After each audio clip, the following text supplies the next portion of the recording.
Thank you, thank you everyone. Wow, the Zoom is pretty good. In F1 situation, this is very good.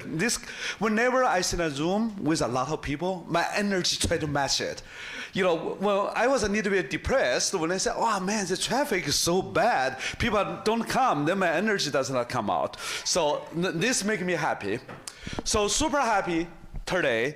So what I'm going to talk about today is innovations in PayFi. So you think about in the last 30 years, because of ever started with what I call the information highway, all the innovations in this Web 2 world has transformed every bit of our life.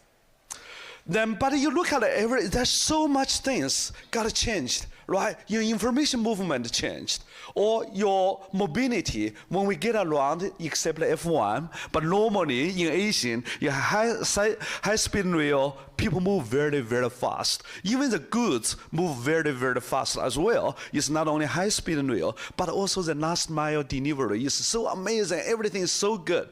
But however, you look at one very important piece in our life, that is money movement. The money movement actually has done a good job in consumer side, but in cross-border, in business to business, it's still damn slow. Because rely on the old-fashioned SWIFT and layer of intermediary bank just make it so damn slow. And we are ready for the innovation. Thank you. thank you. And so in the PayFi domain, and also in the broader RWA, there are a lot of discussions, regulations, all those type of things. I'm sure we will have other panels, other speakers cover it. But I, from Silicon Valley, as a founder, serial founder, I really care deeply in my heart what kind of innovation we can do. So today, in my conversation, in my presentation, I'm going to focus on overall the general, the innovation opportunities for the ecosystem. Particular, a few things I think is going to be fundamentally unblocking a lot of things, infrastructure innovation, that I personally feel excited, and I know many folks in Huma, in our ecosystem, are very, very excited. I'm going to dive deep into those ones. So first, because not everybody have gone deep into PayFi, so I'm going to give a little bit background about PayFi. So what is PayFi? PayFi is about connecting payments with liquidity through blockchain technologies so that we can accelerate global money movements. That is what PayFi is. And PayFi is actually for a massive existing business already. You look at today, most of the payments around the world, no matter it's credit card or cross-border payments, or you have trade financing. All those massive businesses, you look at the numbers here, this by itself, over $30 trillion. They all rely on liquidity to move money around. But many of those are moving very, very slow or highly inefficient. Let's talk about cross-border payments. Because they cannot rely on, the customers wants to get same-day payment. They cannot rely on SWIFT or intermediary bank.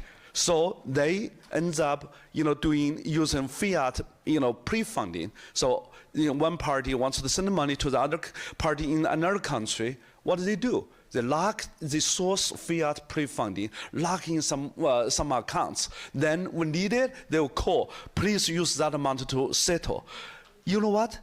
Around the world, over $4 trillion have been locked into all kinds of pre-funding accounts. That's just a waste of efficiency. So we definitely looking for to use some PayFi to innovate in those domains. So not only there is a strong demand, but also it's really the entire industry actually is moving. You look at Visa. My friend is here, Noah, and he will be on stage. And then in the past featured MasterCard and PayPal and Stripe. All those major players, they are already moving. And then the reason for that one is that, leverage a lot of strengths. PayFi leverages the core strengths of blockchain. You think about blockchain, if there is one signature strength, what it is? It's moving money from point A to point B at a split second with a fraction of the cost today. So PayFi is building on that one. then that will enable it has a lot of horsepower to drive innovation. And in my view, today, if you go to Hong Kong or Singapore, a lot of people who are doing, trade financing domain, T+0 is their dream for 20 years. People promised, but nothing happens. But now with PayFi, we already see use cases. Used to be T+3, we make it T+0. And here I want to declare, in 5 years, T+0 will be the mainstream. So on PayFi, because it's such a new concept, many people will say, okay, what is PayFi, what is not PayFi? Honestly, anything related to payments that you need liquidity, you have opportunity for PayFi. No matter it's from cross-border payments, credit card settlement, or to the newest agentic payment, they all have opportunities there. So to drive the innovation, usually when a new industry comes in, if you can have some kind of general guideline, direction that actually will steer the entire industry's energy in a more efficient way. So you think about, for the internet boom, because it was an OSI model, and that model painting the blueprint about how different layers working together, that was powerful. Because everything we all know in the last 30 years, all the innovations, from TCP/IP to all kinds of applications, all based on that.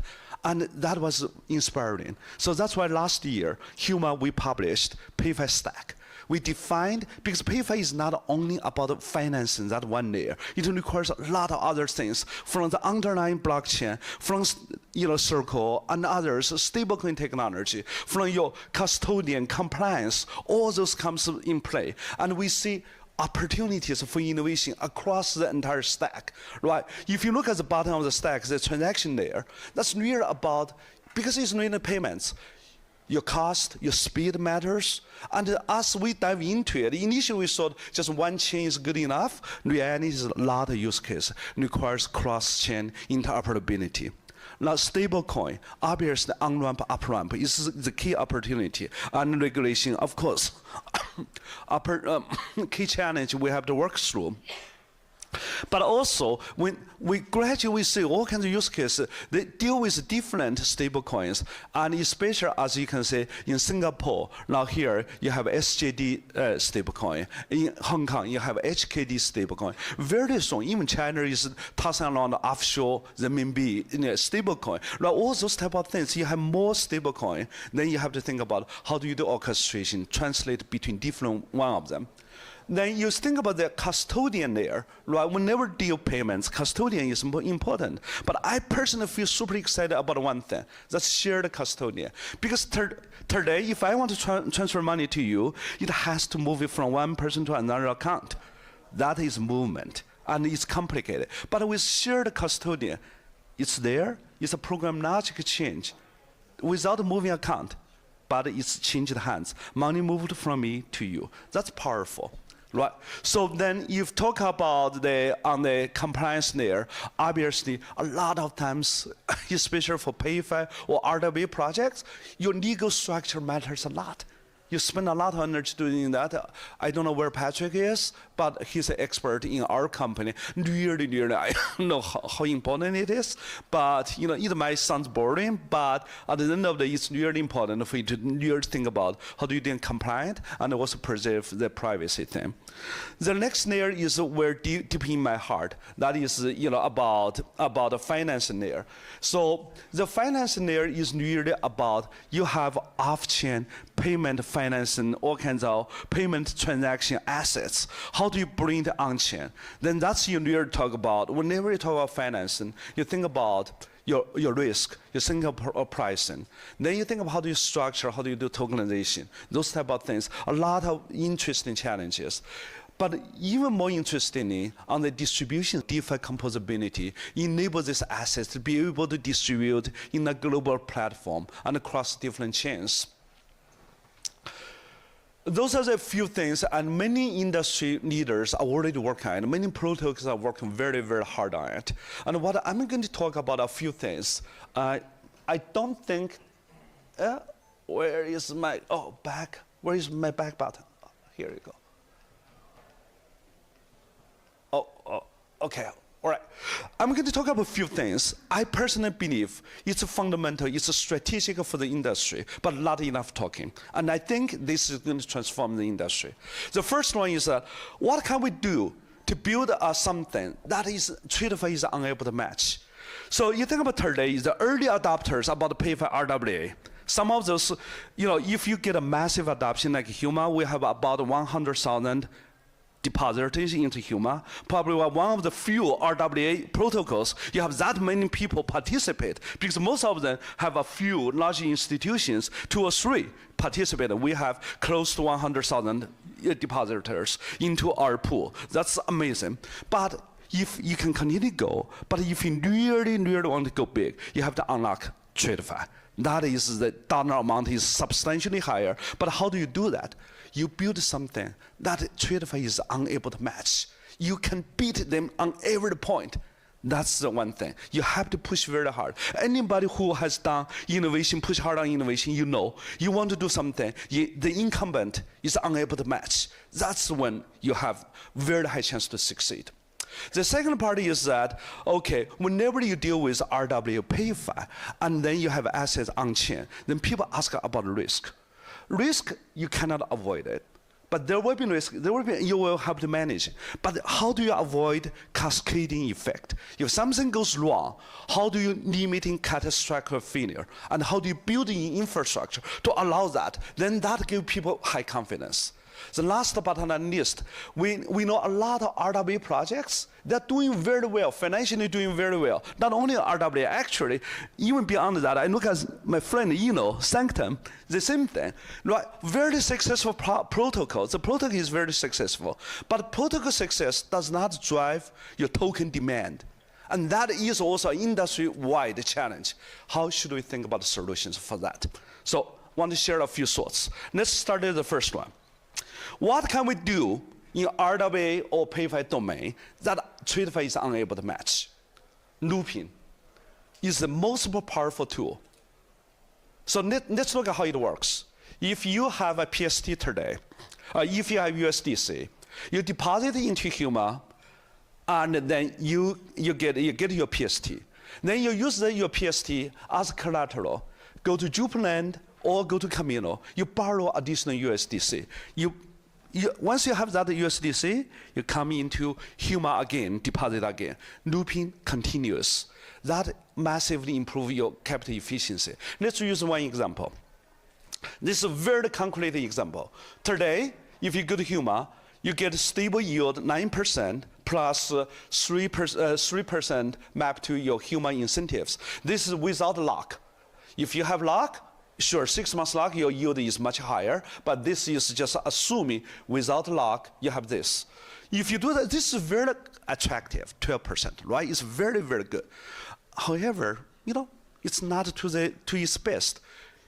If you looping with your borrowing cost on Camino right now is about 6 or 6.5%. Let's use a higher number, 6.5%.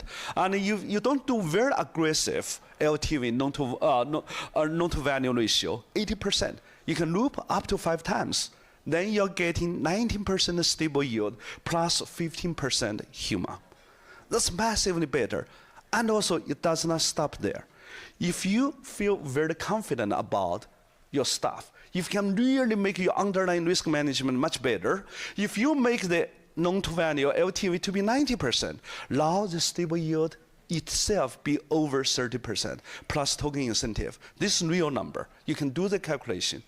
So this is amazing, right? When you do this, TradFi is unable to match.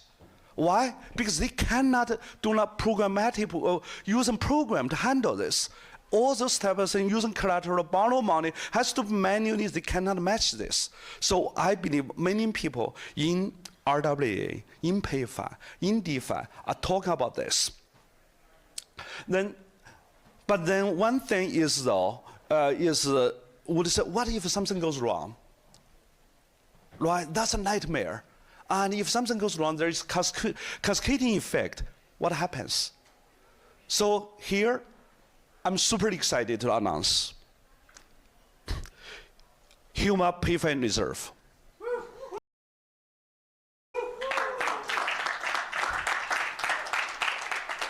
So here's how it works, right? So you think about in a Web2 world, all those anybody that does liquidity credit, they know reserve or insurance. The power of it, because you have that, people have confidence. So this is how it works, and so Huma will launch with a Huma Solana validator. So there will be large delegation for Sol into the validator. But usually the validator, once you do validation, you run the validator and you only get the Sol yield 6.5%-ish, right? That's probably about the industry average. You cannot use it furthermore. And here, Huma Sol can be redeposited into Huma reserve. That human reserve will serve as a reserve for all the things on Huma platform plus beyond. Then that will earn additional yield. Then that makes the delegator not only earn whatever the native Solana yield provided to them, plus additional yield coming from Huma. Because this reserve enabled, like what I talked earlier, the looping, you're able to go a lot more confidently doing, let's say, 85, 90% LTV. You generate a lot of extra yield that allows the reserve providers to be able to capture a portion of it. So that gave us really good confidence. This would be able to allow you to do looping in a much more confident way, but meanwhile, I would consider it's a critical infrastructure, not only for Huma, but also for Solana in general, because this one can provide the service not only to Huma, but also to other projects. So those are the two things really tied together, make the protocol can be very, very powerful, can generate a lot of really high quality yield and make people feel very confident. But still, we're going to face one challenge. Your protocol is successful, but then your token demand is still disjoint. Just like in the diagram, there is a big gap. How do you fill the gap? Here, I would like to share a product that we're working on called Huma Vault. So what happens, we observed, when we designed the Huma protocol tokenomics, we defined if you stake a Huma token, if for every PST you're in, you stake 3 Huma token, your yield will get most optimized. However, we found in reality, only about 20% of users play in that way. And then that means that our capability is not fully utilized. We want to find a way to do it. So with a vault, we allow some users to deposit USDC, then converted to be PST, some users to deposit their Huma token, and in combination, if people from Web2 or OG, you would think this is more like a convex model to allow optimization there, so that we can have USDC and Huma token to run an optimized strategy in the protocol. Then for all the PST underlying you're going to using all the looping strategy I talk about, supported by the reserve. Then for the token, Huma token will be staked in the protocol. Then as the protocol grow, you're going to see more and more token getting really staked in the protocol itself. More specifically, if we get our 1 billion PST, roughly $1 billion TVL, roughly slightly more than that, then you're going to see $3 billion Huma token get locked into the protocol. That is about 30% of in circulation. So with this one, if you come in together, you're going to see the clearly tie of your protocol continue to grow. You're going to see a lot of tokens in circulation is staking in the protocol. Then this makes these two worlds today is disjoint. Tomorrow they have connections. So from an economic perspective, when you have this vault, it allows you to really take advantage of all the incentives designed by Huma protocol. And with looping, you are able to further optimize the yield. This will generate very, very healthy yield. Of course, the contribution now no longer is contributed by the LP alone. The LP contributed, the reserve depositor contributed, the Huma depositors, and the vault itself. They're going to split. They're going to split the extra generated yield. And also from Huma protocol perspective, the vault generated whatever they captured, income or profit will be a portion or a percentage of it will be committed as a token buyback. So how does this all tie together?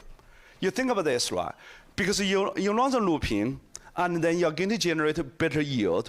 That yield, through the vault, you're going to drive even more discussion about deposit growth in your LP and in your reserve. Then that will get, because you will have more profit to sharing with the reserve. Then you drive your reserve to be higher, and that means people have higher confidence of looping. So all this coming together, internally we call it Project Flywheel.